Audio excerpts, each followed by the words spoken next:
You just uploaded a video. For the first day or two, things are cooking. Then all of a sudden, it's like dead in the water. YouTube quits showing it to people around the 48-hour mark, almost like clockwork. And there's nothing more frustrating because you have no idea what you did to deserve that. And what nobody tells you is why it happens at 48 hours specifically, because there's a reason for that. I'm gonna show you exactly what it is. And by the end of this video, you'll know which of 4 things killed your video and which ones you can still bring back. Come on, bring it back, bring it back, bring it. Sorry.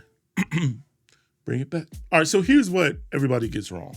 The reason you've probably heard before is that YouTube is testing your video for the first 2 days. And if the numbers come up short, it kind of cuts you off. But that isn't what's actually happening. And what's worse is it points you in the wrong direction. So you're swapping out thumbnails, and some people even delete and re-upload the video. Or you walk away from a topic that was doing fine. And none of that helps because you've been taught to focus on the wrong things. And that drop-off is actually steeper than most people realize. All right, so let's get nerdy.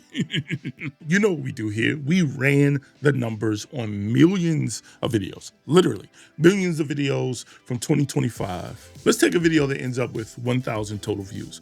On average, around 600 of those landed within the first 2 days. Big spike and then the view cliff. Now that's true for big or small channels. The typical video is mostly done inside of 2 days. But I want you to hold on to the word typically, okay?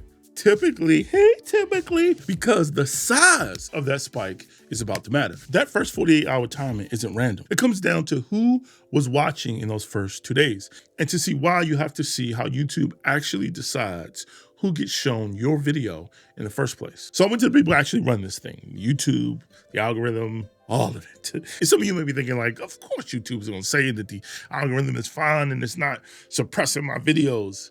I get it, which is why nothing in this video is gonna ask you to take YouTube's word for anything. Every piece of this shows up in your own analytics, and before we're done, I'm gonna show you exactly what to look at. Deal? All right, so the guy who runs YouTube Discovery System is Todd Beaupre.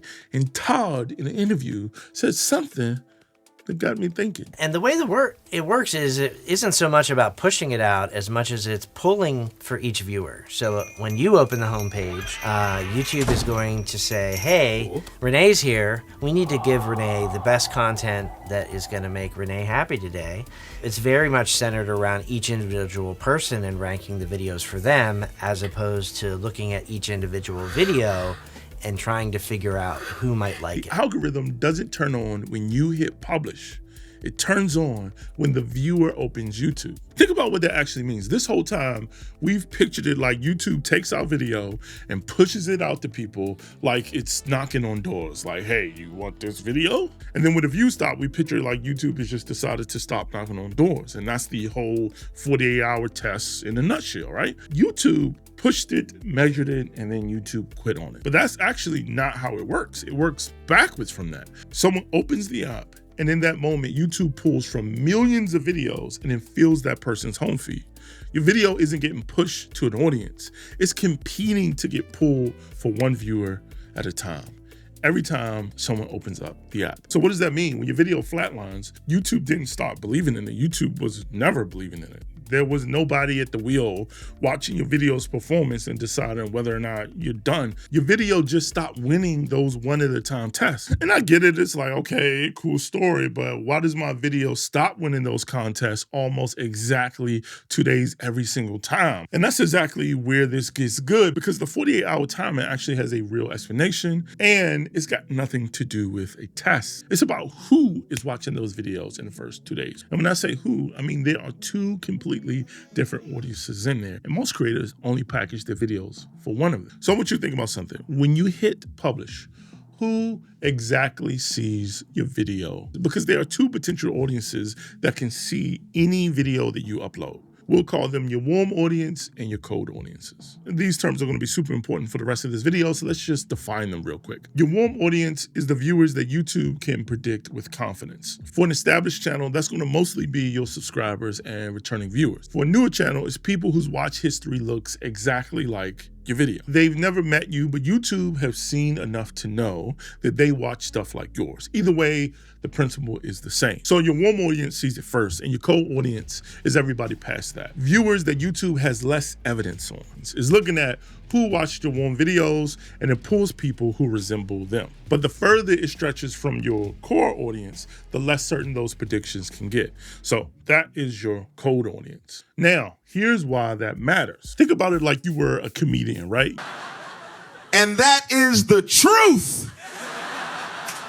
Your warm audience, that's like the hometown show. Everyone in that room already loves you. They get your jokes. Maybe they saw you somewhere before, so they came to a show. And your video looks incredible in that room. They click more, they watch longer, they came on purpose. And when you kill the hometown show, you get booked bigger. YouTube sees those warm numbers and then starts putting you on tour. YouTube basically gets to the Birdman hand rub emojis when it comes to your video. And then you start to get to the cold rooms. These are strangers who owe you nothing, where the material has to win on its own.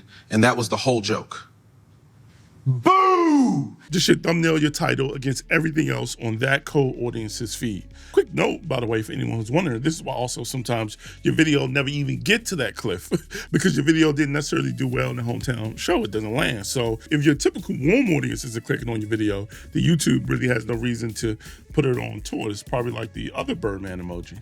But if your video was killing it and it does land, here's something to remember and to expect. Your warm audience is still a limited pool, and it runs out almost exact the same time as your first cold audience result starts to come in. So one thing is ending and another thing is beginning. But on your dashboard, it just looks like, a big cliff. That cliff that we were talking about actually scales with the size of your warm audience. Remember at the top, I told you the typical video gets about 600 of its lifetime views within the first 2 days. 6 out of every 10 views that video ever will get are typically gone or happen in the first 2 days. Now, and remember, I told you to hold on to the word typical. I hope it's still there because that spike is kind of the blended average across channels and different sizes, right? Because size is going to matter. But shorts play by different rules, so that's a different video that we'll cover. Just talking about long form, right? So if we break that down by just bigger channels, on a channel over 100K, this is actually closer to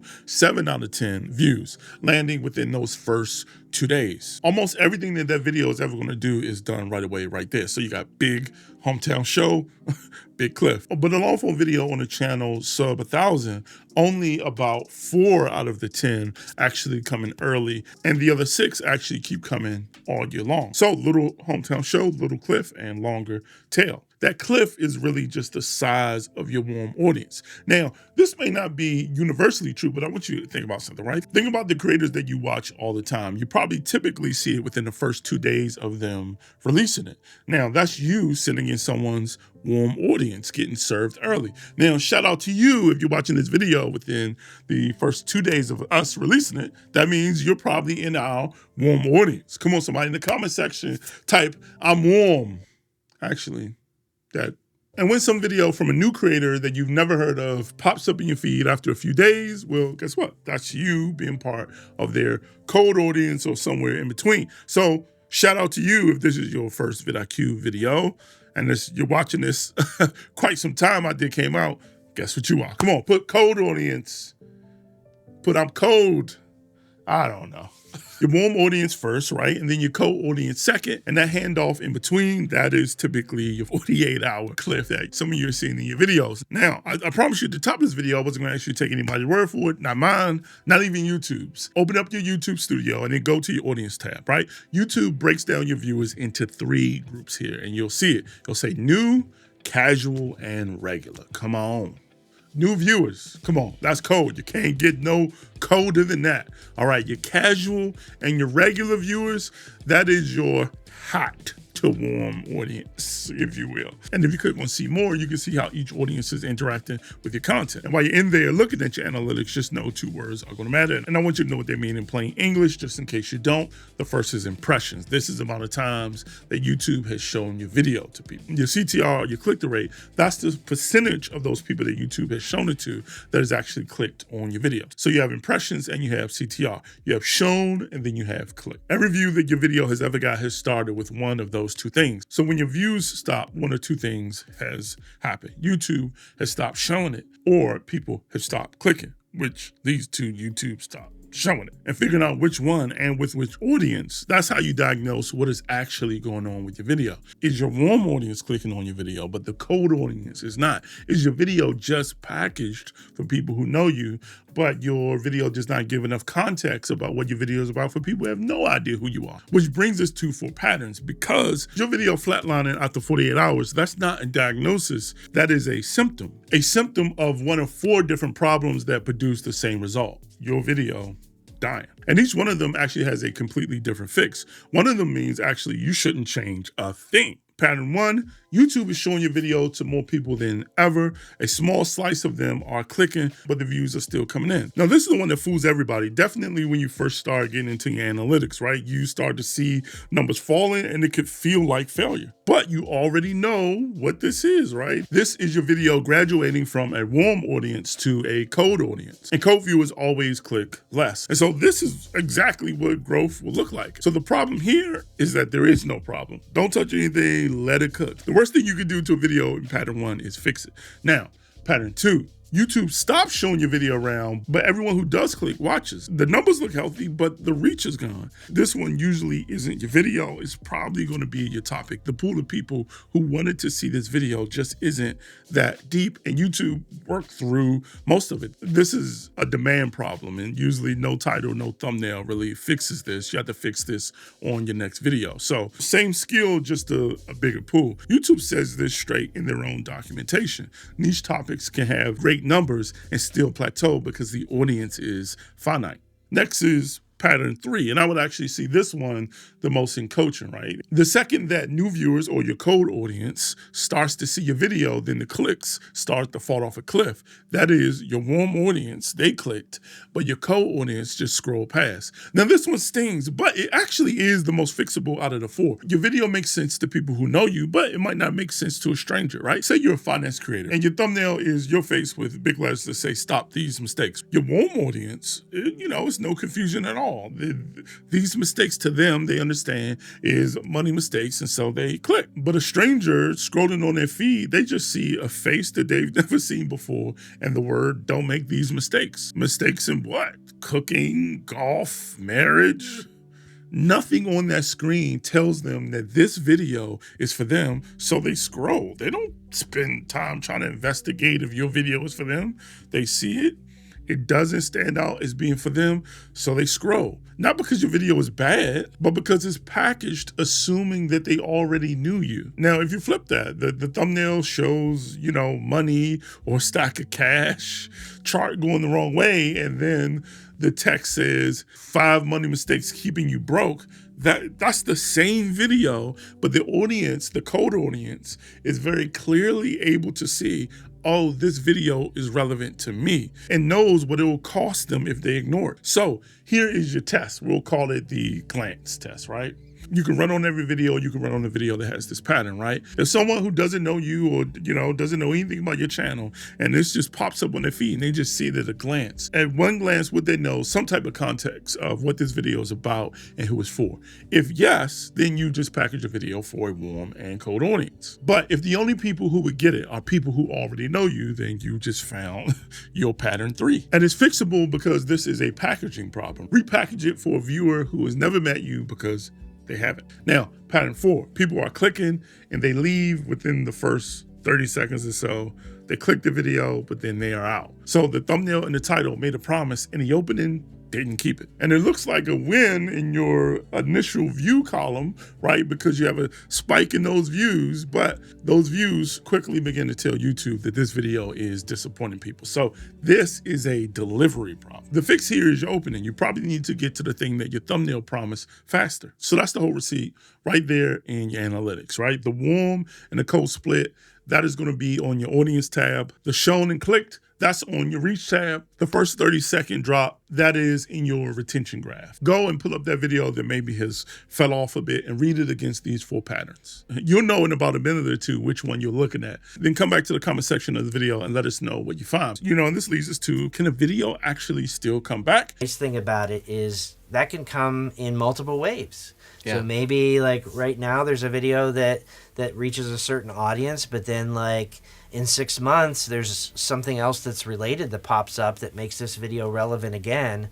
Fortunately, our system is enabled to be able to recommend that again if it's relevant. There's no expiration date, no file where your video goes and gets marked as done. Remember, YouTube isn't pushing videos on a schedule. It's pulling for whoever opens the app. So if the interest in your topic comes back, a search trend, a news moment, or a bigger video makes your video the next perfect watch, your video is right there eligible, same as the day you uploaded it. It happens all the time. Videos waking up months later, years later, off of some wave that nobody predicted. Here's the thing that I hope makes all of this click, because your individual video story and your channel story are 2 different stories, because almost every individual video lives in that spike, almost, unless you have an outlier video. That's the typical video. That spike, that cliffs, that's everything that we just diagnosed, right? But if you zoom out your whole channel over a year, the math actually begins to flip. So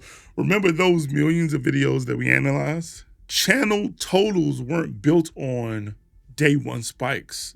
They're built on the handful of videos that keep getting found, quietly adding views while other uploads sleep. Your videos usually don't look special at hour 50.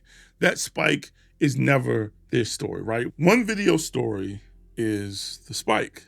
Your channel story is the drip. Because remember what the data says about the small channels. Only 4 views out of 10 show up in that spike. Now, if you turn that around on a long form video from a small channel, most of the views you'll ever get haven't happened yet when that cliff hits. They come in slow, 1 search at a time, all year long. That spike is loud and it feels like failure. What channel your size, if you have a smaller channel, that drip is actually the majority. And that's why search is part of it. Listen, your warm audience right now, if you have a smaller channel, is small, which means your spike is going to be small. But search doesn't care about how many subscribers you have. Those slow, searchable, long-form videos is actually how smaller channels stack up views over a year. Now, I'm not going to sit here and tell you it's a guarantee, because it's not, and you can't force it. But that's actually the whole point of everything that we just talked about. Your video was never dead. It was just dormant.